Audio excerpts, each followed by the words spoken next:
bisa pemeriksaan hari ini, Pak. Ya. Tapi terima kasih ya teman-teman media ya. Yang pertama-tama saya mengklarifikasi dulu bahwa perlu saya sampaikan yang pertama bahwa ada pemberitaan dari beberapa media diberitakan bahwa Ismail Bolong kemarin klien kami Pak Ismail Bolong itu ditangkap. Itu nggak benar. Yang benar adalah bahwa kami datang kemarin jam 10 pagi, diperiksa memang selama 13 jam. Jam 1.45 dinyatakan tersangka dan langsung dilakukan penahanan. Yang benar itu, jadi tidak ditangkap, kami datang ke sini memang dalam rangka memenuhi panggilan dari penyidik. Itu yang pertama. Yang kedua, perlu saya klarifikasi bahwa ini soal amanah nih. Pak IB, Pak Ismail Bolong menyampaikan kepada saya, tolong Pak, bahwa ini harus disampaikan, bahwa memang masyarakat harus tahu, publik harus tahu. Jadi yang disampaikan Pak Ismail adalah yang pertama, bahwa apakah mengenal Pak Kabar Eskrim? Jawabannya mengenal. Karena sebagai anggota Polri aktif, beliau mengenal sebagai pucuk pimpinan Kabar Eskrim. Maka kemudian, apakah pernah bertemu dengan Pak Kabar Eskrim? Jawabannya tidak pernah ketemu. Sampai detik ini, mulai dari anggota Polri sampai pada akhirnya bulan Juli kemarin mengundurkan diri, tidak pernah ketemu dengan Pak Kabar Eskrim.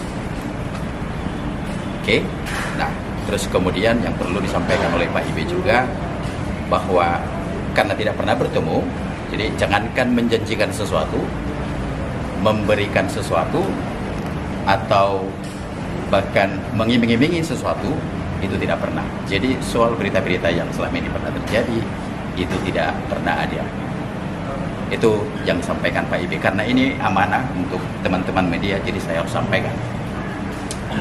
Lantas kemudian, pemeriksaan yang berlangsung selama 13 jam kemarin sampai hari ini diperiksa dalam status sebagai tersangka dan sudah ditahan. Maka kami juga dampingin dari tadi. Kami hanya keluar sebentar untuk rehat. Nah, klarifikasinya adalah bahwa kenapa Pak Ismail Bolong ditahan? Jadi tidak ada sangkut pautnya dengan video yang viral itu. Pak Ismail Bolong dijadikan tersangka dan ditahan, ada dipersangkakan pada 3 pasal. Ini soal Undang-Undang Minerba. Apa itu? Di pasal 158, di pasal 159 dan 161. 158 itu terkait soal mengenai perizinan pertambangan, distribusi pertambangan, sebatas itu. Jadi karena memang tentu penyidik punya kewenangan, mungkin diduga ada tindak pidana, maka hari ini resmi dijadikan tersangka dan ditahan. Jadi ditahan karena itu, teman-teman semua.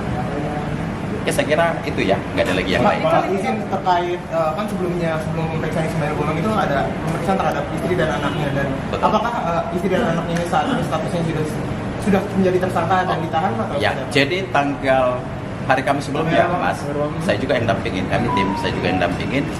Saya dampingin Ibu Haji Hasanah, dampingin juga Mas Rifki. Diundang untuk wawancara pada perkara yang dilaporkan terhadap Pak IB ini, terhadap tadi pasal undang-undang yang Minerba yang tadi yang dipersangkakan pada 3 pasal itu.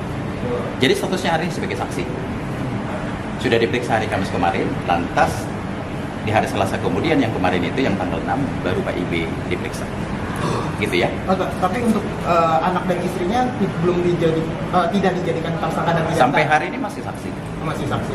Sampai hari ini masih saksi. Jadi perkara yang terkait Minerba ya, bukan Undang-undang. suap ya? Iya, enggak. Jadi enggak ada mengenai suap, enggak ada. Jadi saya clearkan ya, tidak ada Pak Ismail Bolong ini ditangkap karena katanya memberikan suap soal tambang kepada petinggi Polri. Itu enggak ada loh. Ini saya tolong dicatat loh ini ya.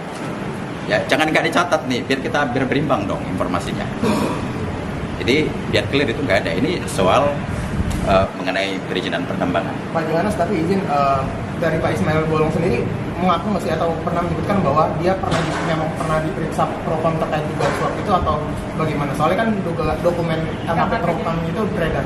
Jadi gini, Mas, saya hari ini mendapat surat tugas, surat kuasa kepada 3 pasal persangkaan yang tengah diklarifikasi hari ini.